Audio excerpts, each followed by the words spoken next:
नमस्कार, स्वागत है आपका। मैं हूं आपके साथ सुमित गुप्ता। आप देख रहे हैं महारोड राजस्थान। बुलेटिन में आज आपको दिखाएंगे क्यों हुआ पानी पर पंगा, साथ ही दिखाएंगे आपको क्यों मामूली बात पर बवाल मच गया, और बात करेंगे मरुधरा के लाल की जिस पर देश को नाज है। आखिर में बात करेंगे कोरोना पर वैक्सीन वार की। चलिए, इससे पहले सीधा लिए चलते हैं आपको जोधपुर सरदार पटेल यूनिवर्सिटी का स्थापना दिवस आज। वीसी से राज्यपाल और मुख्यमंत्री जुड़े हैं। मैं विश्वविद्यालय के कुलाधिपति, ओजस्वी वक्ता, प्रभावशाली गरिमामय व्यक्तित्व से अलंकृत एवं देश विदेश में देदीप्यमान नक्षत्र की भांति प्रकाशमान आज के समारोह के अध्यक्ष महामहिम राज्यपाल महोदय से अध्यक्षीय उद्बोधन एवं अपने आशीर्वचन कहने के लिए करबद्ध निवेदन करती हूं। महोदय,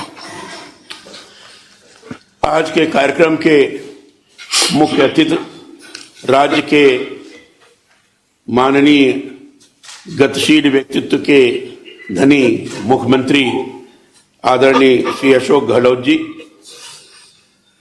सरदार पटेल पुलिस विश्वविद्यालय जोधपुर के कुलपति डॉक्टर आलोक त्रिपाठी जी, मुख्य सचिव प्रमुख शासन सचिव गृह विश्वविद्यालय के कुल सचिव, अन्य अधिकारीगण, विश्वविद्यालय के शैक्षणिक परिषद तथा प्रबंधन बोर्ड के सदस्यगण, संकाय सदस्यगण, शिक्षकगण, विद्यार्थियों, मीडिया के प्रतिनिधिगण, भाई और बहनों, सरदार पटेल पुलिस सुरक्षा एवं दांडिक न्याय विश्वविद्यालय जोधपुर के स्थापना दिवस पर आप सब लोगों को मैं बधाई देता हूं, और विशेष रूप से राजस्थान के मुख्यमंत्री आदरणीय श्री अशोक गहलोत जी को इसलिए बधाई देता हूं कि उन्होंने जोधपुर में इस प्रकार के विश्वविद्यालय की स्थापना में अपना महत्वपूर्ण भूमिका का निर्वहन किया है, और भविष्य में भी इसको और आगे बढ़ाएंगे ताकि देश के उत्कृष्टतम विश्वविद्यालय में ये लोगों के बीच में जाना जा सके। यह समय ऐसा है कि जब देश भर में आंतरिक सुरक्षा से संबंधित नई चुनौतियां उभर कर सामने आ रही हैं। अपराधों के नए स्वरूप, नई प्रौद्योगिकियां और समुदायों के साथ बदलते संबंध पुलिस के कामकाज को बहुत अधिक प्रभावित कर रहे हैं। जनसंख्या वृद्धि के साथ ही और जयपुर से इस वक्त की बड़ी खबर आ रही है। रोडवेज कर्मियों का धरना प्रदर्शन कल। प्रदेश भर में रोडवेज डिपो पर रोडवेज कर्मी धरना देंगे। बजट में विशेष पैकेज देने की इन्होंने मांग की है। 7वां वेतन आयोग और नई भर्ती की भी इनकी मांग, नई बसें समेत रिटायर्ड कर्मियों के भुगतान की भी ये लोग मांग कर रहे हैं। संयुक्त कर्मचारी फेडरेशन के बैनर तले ये लोग धरना देंगे।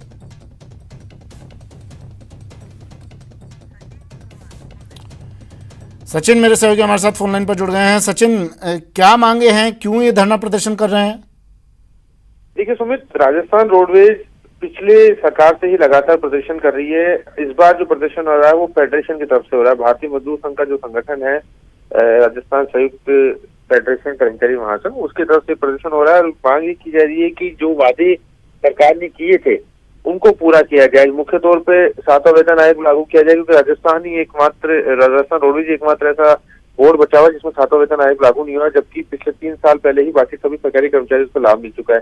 नई भर्ती की जाए, राजस्थान रोडवेज में 2013 से एक सिंगल भर्ती नहीं हुई है। ऐसे में अब कर्मचारियों की संख्या वहां पे आती रह गई है। नई बसों की मांग की गई है, और साथ ही मांग की गई है कि जो बजट इस बार मुख्यमंत्री अशोक गहलोत पेश करेंगे इस महीने, उस बजट में राजस्थान रोडवेज को विशेष पैकेज दिया जाए, जिससे कि जो सेवानिवृत्त कर्मचारी जिनका 402 करोड़ रुपया बकाया चल रहा है और जिनको अगस्त 2016 से कोई भुगतान नहीं हुआ है, उन सबको उनके भुगतान मिले। चलिए, शुक्रिया सचिन तमाम जानकारी के लिए।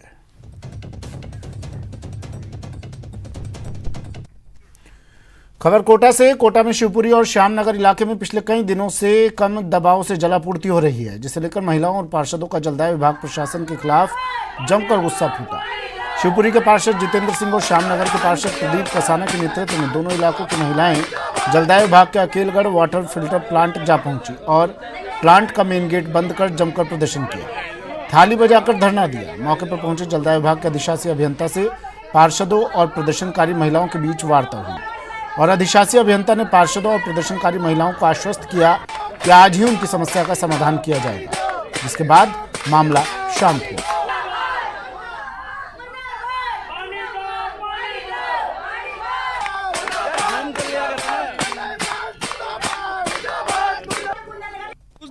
जिस दिन धारीवाल साहब यहाँ पधारे थे अकेलगढ़ में, उन्हें हमने हमारी समस्या बताई, दोनों वार्ड की, नए कोटा के प्रेशर के पानी की, तो उन्होंने हाथों हाथ एएससी साहब, एक्शन साहब को अधिकार तुरंत आदेश दिया और हम बराबर इनसे मिल रहे हैं। उसके बावजूद अभी तक वो पानी की ऐसी समस्या आ रही है। इसके लिए आज तो शुरुआत है। अपना ज्ञापन देते आए हैं, लेकिन आज जो आक्रोश है वो एकदम से मातृ शक्ति का फूटा यहाँ पर आए। लेकिन वही जैसा कि इनका राग है डिपार्टमेंट का कि हम कर रहे हैं, लेकिन ये लास्ट अल्टीमेटम आज का आंदोलन, जो यहाँ के एक्शन साहब हैं वो 2 घंटे पानी देने के लिए राजी हुए। तो भाई हमारी जो बात है, जो संगठन के साथ धर्मेंद्र जी वगैरह साथ में, अनीता जी और ये इनके सबके साथ में है कि 2 घंटे अगर पानी आ सकता तो वो 6 घंटे क्यों नहीं आ सकता 2 टुकड़ों के अंदर। कल से 3-4 घंटे उसको पंप को सुबह शाम हम चालू करेंगे और इनकी प्रॉब्लम हमने परमानेंट सोल्यूशन कर दिया उसका। आज से ही समाधान हो गया। इनका कहना है कि पहले कई टाइम से ये समस्या, ज्ञापन भी दिया है मंत्री जी को का, उसके बाद भी आलम यह है कि अकेलगढ़ से जुड़ी हुई बस्ती में पानी नहीं है। तो हम बराबर पिछले 1 महीने से बराबर मॉनिटरिंग कर रहे हैं और जो भी हम सुधार कर रहे हैं हम सुधार उसके करते जा रहे हैं और हमने आज से इसका इसमें सुधार करके परमानेंट व्यवस्था कर दिया।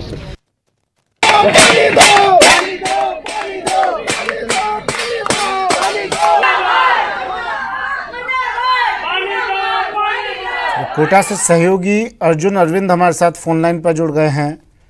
अर्जुन, 21वीं सदी में इस तरह की तस्वीरें डराती हैं। मूलभूत सुविधाओं के लिए भी हमें सड़कों पर उतरना पड़ रहा है। क्या कह रहे हैं ये लोग?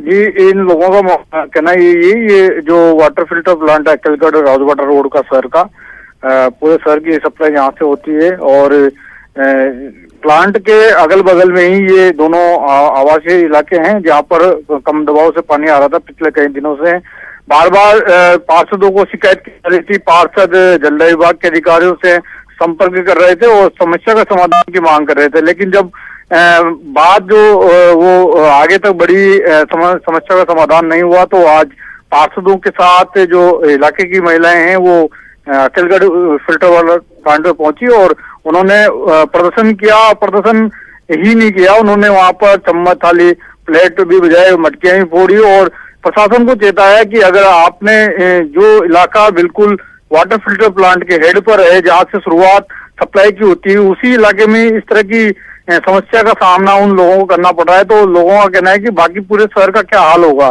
क्योंकि चंबल नदी के किनारे ये शहर बसा हुआ है और 24 घंटे यहाँ पर ये ऐसा प्रदेश का ऐसा इलाका है कोटा शहर, जहाँ पर 24 घंटे पानी की सप्लाई होती है। तो यहाँ पर अगर कम दबाव से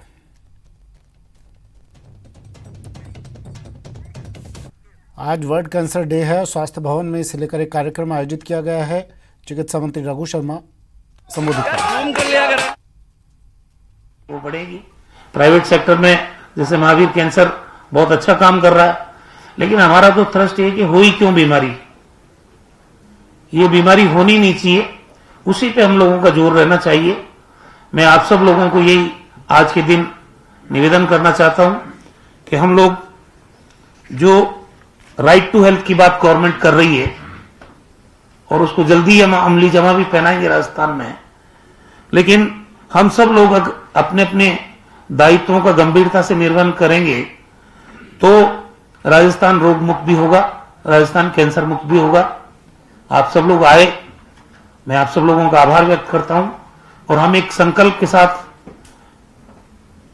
आज का दिन, क्योंकि कैंसर दिवस है, एक संकल्प के साथ हम यहां से जाएंगे कि राजस्थान में जो बढ़ता हुआ कैंसर का प्रकोप है इसको हम मिनिमाइज करेंगे, इसको खत्म करेंगे। बहुत बहुत धन्यवाद। और आभार माननीय मंत्री महोदय का। और आप माननीय मंत्री महोदय को निवेदन करना चाहेंगे कि आपके आने से पूर्व संगोष्ठी में यहाँ कैंसर विशेषज्ञ सब बैठे हैं, सबने अपने विचार व्यक्त किए और सार रूप में मैं डॉक्टर संदीप जसूजा जी से निवेदन करना चाहूंगा कि जब तक इसने 6 फरवरी को संयुक्त किसान मोर्चा की ओर से चक्का जाम को सफल बनाने के लिए कई किसान संगठनों ने बैठक की और झुंझुनू में पूरी तरह चक्का जाम करने का निर्णय लिया। तीनों कृषि बिल वापस लेने समेत कई मांगों को लेकर संयुक्त किसान मोर्चा ने पूरे देश में चक्का जाम करने का आह्वान किया है। बता दें कि चक्का जाम को सफल बनाने के लिए झुंझुनू में 10 से ज्यादा जगहों को चिन्हित कर किसान नेताओं को जिम्मेदारी सौंपी गई है।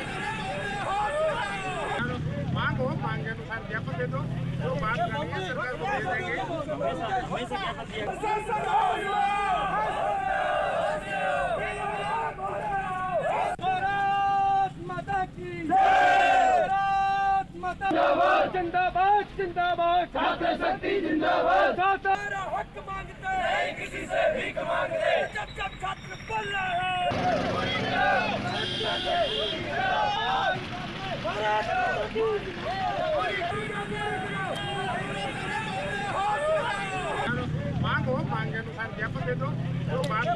ये तस्वीरें आपको बाड़मेर की हम दिखा रहे हैं।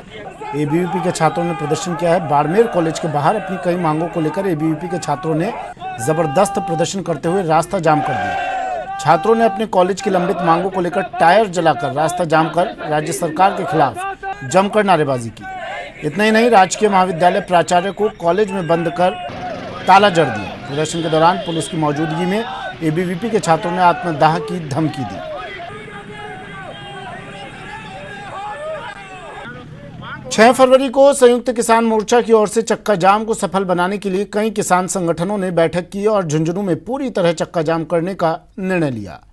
तीनों कृषि बिल वापस लेने समेत कई मांगों को लेकर संयुक्त किसान मोर्चा ने पूरे देश में चक्का जाम करने का आह्वान किया है। बता दें कि चक्का जाम को सफल बनाने के लिए झुंझुनू में 10 से ज्यादा जगहों को चिन्हित कर किसान नेताओं को जिम्मेदारी सौंपी गई है। तीनों काले कानून को रद्द करने, एमएसपी की गारंटी देनी, जो पत्रकारों और किसानों पर जो किसान आंदोलनकारी उन पर झूठे मुकदमे जो बनाए गए हैं वो वापस लेनी, वहां जो सुविधाएं हैं आंदोलन स्थलों पर जो सुविधाएं हैं, बिजली, पानी, शौचालय और सफाई की जो सुविधाएं, उन सुविधाओं को जो कटौती की गई है, सुविधाओं को बंद किया गया, उनको बहाल करनी। भी अपने इधर अवशिष्ट है, चूरू रूट है, ये जयपुर वारू है, सिंगाड़ा का रूट है, उदयपुरवाटी है, यहाँ से सीकर और ये झुंझुनू का रूट है। इन तमाम पर हमने अपने कार्यकर्ताओं की जिम्मेदारी ली। खबर सीकर से है, जहां पलसाना राजकीय चिकित्सालय के सामने कैंपर गाड़ी में सवार होकर आए 12 से ज्यादा लोगों ने एक मेडिकल संचालक के साथ लाठियों से मारपीट की। बदमाशों ने मेडिकल स्टोर संचालक के साथ की गई मारपीट की ये सारी घटना पास में लगे सीसीटीवी कैमरे में कैद हो गई। थानाधिकारी घासीराम मीणा के मुताबिक कैंपर गाड़ी को पीछे लेते समय एक मोटरसाइकिल नीचे गिर गई थी। उस बात पर कहासुनी होने के बाद उसी कैंपर में सवार होकर बदमाश आए और मेडिकल संचालक धर्मेंद्र के साथ लाठियों से मारपीट की।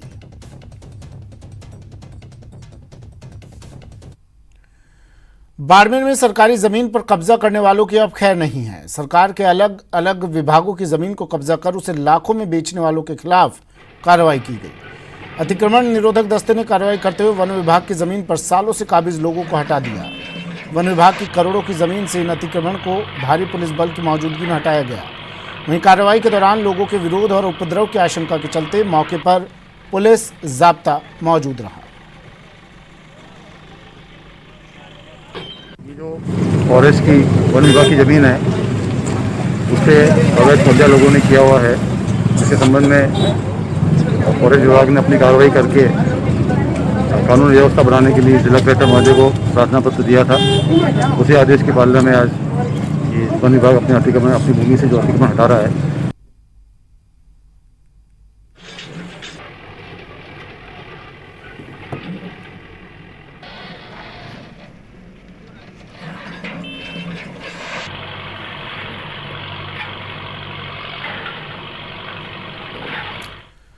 बात रफ्तार के कहर की, जहां भरतपुर में आगरा जयपुर राजमार्ग के पास भीषण सड़क हादसा हुआ, जिसमें पिकअप गाड़ी सवार एक महिला की मौके पर ही मौत हो गई, जबकि 2 युवक समेत 23 महिलाएं गंभीर रूप से घायल हो गई।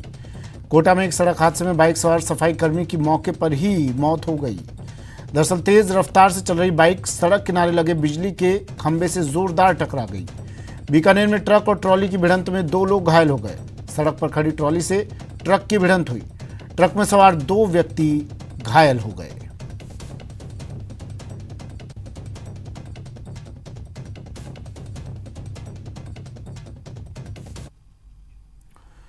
अजमेर के जवाजा थाना इलाके में ट्रेलर और कंटेनर की जोरदार भिड़ंत हो गई, जिसमें दोनों वाहनों में आग लग गई और चालक और खलासी जिंदा जलकर मर गए। हादसा जवाजा के पास नरबत खेड़ा के पास हुआ। वहीं सूचना मिलते ही दमकल की गाड़ियां और थाना पुलिस मौके पर पहुंची। हादसे के कारण डीजल टैंक फट गया, जिससे ये आग लगी। वहीं दमकल ने 2 घंटे की मशक्कत के बाद आग पर काबू पाया। हादसे के चलते काफी देर तक नेशनल हाईवे पर यातायात भी बाधित रहा।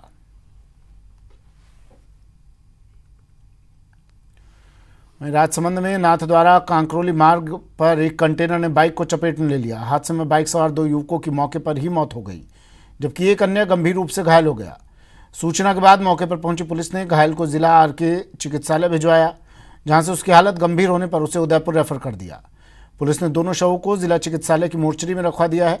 मृतकों और घायल की पूरी तरह से पहचान नहीं हो पाई है। पुलिस ने आसपास के लोगों से शिनाख्त के प्रयास शुरू कर दिए। वहीं घटना के बाद कंटेनर चालक फरार है।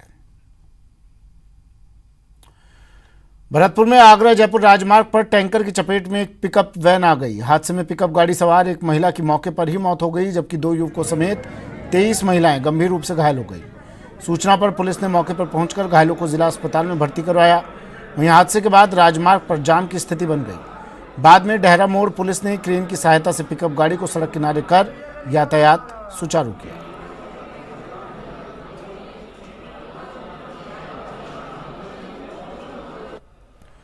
वहीं कोटा में बीती रात को बड़ा हादसा होते होते टल गया। शहर के सोगरिया इलाके में रात के समय स्टेशन से तालाब मंदिर की ओर जा रहा ईंटों से भरा ट्रक सीवरेज लाइन के गड्ढे में धंस जाने के कारण पलट गया।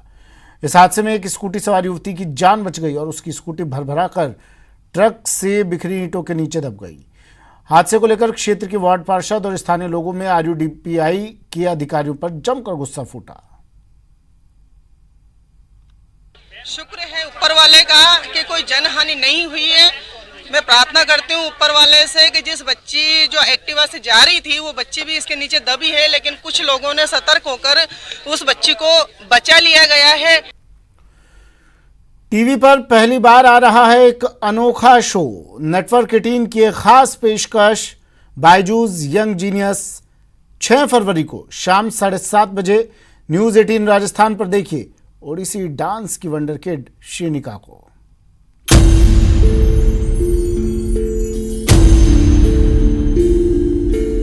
ये है यंग जीनियस। जब ये थिरकती है तो दुनिया उसके तिलिस्म में बंध जाती है। ये है यंग जीनियस जिसे ओडिसी डांस की वंडर किड का नाम मिला है। जो इंडिया इंटरनेशनल डांस फेस्टिवल के मंच पर उतरी तो लोग हैरान रह गए।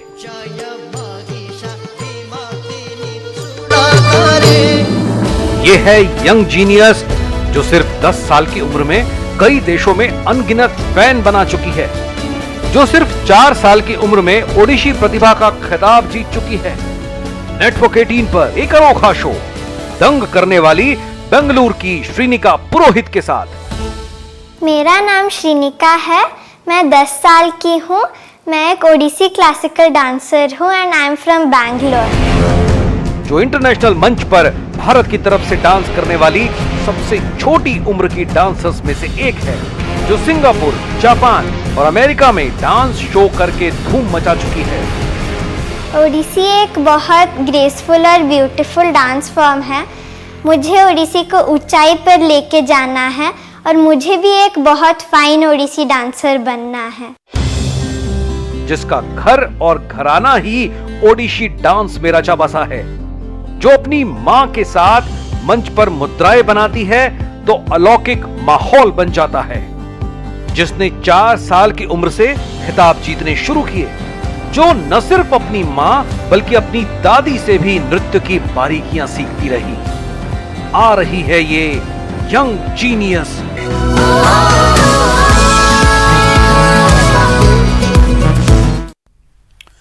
वक्त एक ब्रेक का है, लेकिन ब्रेक पर जाने से पहले बात नेटवर्क 18 के कैंपेन संजीवनी की।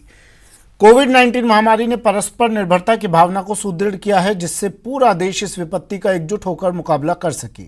वैक्सीनेशन के ऐलान के बाद जरूरत होगी कि हम सभी अपना सर्वश्रेष्ठ योगदान दें, जिससे हम एक साथ वायरस को हराने की तरफ कदम बढ़ा सकें। और नेटवर्क 18 इस मुहिम में हर कदम पर आपके साथ होगा। जब तक सभी सुरक्षित नहीं होते तब तक कोई सुरक्षित नहीं होगा। इसी सोच के आधार पर हमारे कैंपेन संजीवनी का लक्ष्य ये सुनिश्चित करना है कि वैक्सीन पाना सभी भारतीयों का अधिकार है।